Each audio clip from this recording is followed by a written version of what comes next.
द्वंद्व है खुद से, दुनिया से क्या लड़ेगा। बनना है शेर तो गीदड़ से क्यों भिड़ेगा।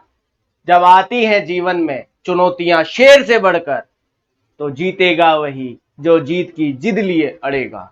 नमस्कार दोस्तों, फैक्शन मोटिवेशन में मैं करण पारवानी एक बार फिर आज हम बात करने वाले हैं स्वामी विवेकानंद के उन 5 तथ्यों की जो आपको जीवन में एक मनुष्य को समझने में बहुत मदद करेंगे। आपके सामने जो इंसान है वो छल या कपटी तो नहीं है, बल्कि एक बेहतरीन इंसान है। ये आप समझ पाएंगे इन 5 तथ्यों को अपने जीवन में उतारने के बाद। इनमें से कुछ ऐसे हैं जो आपको मोटिवेट करेंगे और इनमें से कुछ ऐसे हैं जो आपको इंसान को समझने में मदद करेंगे। आई होप सो, मैं उम्मीद करता हूं इस वीडियो को आप लास्ट तक देखेंगे। वीडियो पसंद आती है तो प्लीज उसे शेयर कीजिएगा, चैनल को सब्सक्राइब कीजिएगा, बेल आइकन जरूर दबाइएगा। अगर हम हजारों गलतियों के बाद भी खुद से नफरत नहीं करते तो कुछ गलतियों के बाद औरों से नफरत क्यों करने लग जाते हैं। ये क्वालिटी अगर किसी इंसान के अंदर है तो मान लीजिए वो बेहतरीन इंसान है, क्योंकि उसे समझ में आ रहा है कि ये बात बहुत महत्वपूर्ण है। आप खुद सोचकर देखिए, हम अपने माता पिता से तुरंत ही विरोधी कर लेते हैं, तुरंत ही कह देते हैं वो गलत है, तुरंत ही उन्हें समझाने लग जाते हैं। लेकिन उन्होंने कभी कोशिश करी? आपने कितनी बार उन्हें गलत बोला है, लेकिन उसके बाद उन्होंने कितनी बार माफ करा है? वो माफ इसलिए कर देते हैं क्योंकि इस बात को वो आपके लिए समझते हैं। जब हम खुद से 100 गलतियां करने के बावजूद भी नफरत नहीं कर पाते तो औरों से क्यों करने लग जाते हैं। आपके भाई से कोई एक छोटी सी गलती हो गई और आप तुरंत उससे नाराज हो जाते हैं, आप तुरंत उसके साथ विरोध करने लग जाते हैं, आपकी बहन नाराज हो जाती है। होता ही नहीं होता, लेकिन हम खुद से तो ऐसा नहीं करते। तो जिंदगी में गलतियां हर किसी से होती है, माफ करना सीखिए। माफ करने की आदत आपको मजबूत बनाएगी, सबल बनाएगी और आप बेहतरीन इंसान बनते चले जाएंगे। ये अगर किसी और में भी है तो उसे समझाइए, और अगर वो ना समझे तो उससे दूर हो जाइए। इसका मतलब वो मनुष्य सबल नहीं, निर्बल है। दूसरी बात, उठो जागो और तब तक काम करो जब तक सफल ना हो जाओ। याद करिए, मैंने अब्दुल कलाम सर की कुछ बातों पर एक वीडियो बनाई थी जो उन्होंने सफलता के मंत्र दिए थे। अगर आपने वो वीडियो नहीं देखी है तो आई बटन में वो वीडियो होगी, उसे जाके प्लीज देखिएगा। उसमें एक तथ्य था, परसिविलेंस। यही बात स्वामी विवेकानंद भी हमें समझाना चाहते हैं कि उठो जागो और तब तक काम करो जब तक सफलता ना मिले। जिद्दी बन जाओ अपनी सफलता के लिए। अगर आप उसके लिए जिद्दी नहीं हो सकते तो आप कभी सफल ही नहीं हो सकते। इसलिए सफल होने के लिए जिद्दी होना बहुत ज्यादा जरूरी है, अपनी सफलता के लिए, ना कि किसी के विरोध में, किसी की नाराजगी में, किसी के गुस्से में। वो कमजोर लोगों की निशाना होती है। उसके ऊपर भी मैंने एक वीडियो बनाई है, आप जाके आई बटन पे देख सकते हैं या डिस्क्रिप्शन में मैं लिंक डाल दूंगा। तीसरी बात, इस दुनिया में सब कुछ आसान है जब तक आप व्यस्त हैं, पर सब कुछ मुश्किल है जब आप आलसी हैं। सब कुछ आसान क्यों है जब तक हम व्यस्त हैं? क्योंकि हमारी बॉडी को काम करने की आदत है। जब तक हमारे शरीर को काम करने की आदत है, हम हर किसी का कोई ना कोई रास्ता निकाल ही देंगे। हर बुरी से बुरी परिस्थितियों में रास्ते निकलते हैं।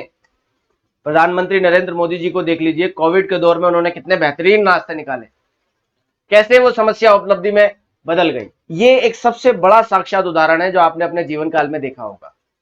तो हम हर बुरी परिस्थिति में भी बेहतरीन रास्ते निकाल सकते हैं, हम बुरी परिस्थिति में बेहतरीन काम कर सकते हैं जब तक हमारी बॉडी को काम करने की आदत है। लेकिन अगर हम आलसी बन जाएंगे तो हम किसी भी परिस्थिति में कुछ भी नहीं कर पाएंगे, क्योंकि हमारी बॉडी से होगा ही नहीं। आप अपने माता पिताजी को ले लीजिए, वो हर परिस्थिति में आपके लिए काम करते रहते हैं। आपको कई बार कहते हैं, आप बड़ा गुस्सा हो जाते हो, नाराज हो जाते हो, मैं नहीं कर रहा या नहीं कर रहा, ऐसी हरकत करते हो नहीं करते। लेकिन एक बात मुझे बताइए, वो आपका आलस है या फिर आपकी मेहनत? आप अपने आलस की वजह से कहते हो, आप ये नहीं मानते कि वो बात गलत है, बल्कि आप ये कहते हो मैं बाद में कर लूंगा, क्योंकि वो आलस है। बाद में करना ही अपने आप में एक आलसपन को दिखाता है। आलसीपन आपका शत्रु है जो आपके अंदर बैठा है, और आपके माता पिता उसका विरोध करना चाहते हैं, इसलिए वो आपको बार बार काम देते हैं और आपको उसको अपनाना चाहिए, उस आलसीपन का विरोध करना चाहिए। दुनिया के लोगों से तो हम बहुत लड़ रहे हैं, पर अंदर जो बैठा आलस, जो हमारा सबसे बड़ा शत्रु है, उसका हम विरोध ही नहीं कर पा रहे।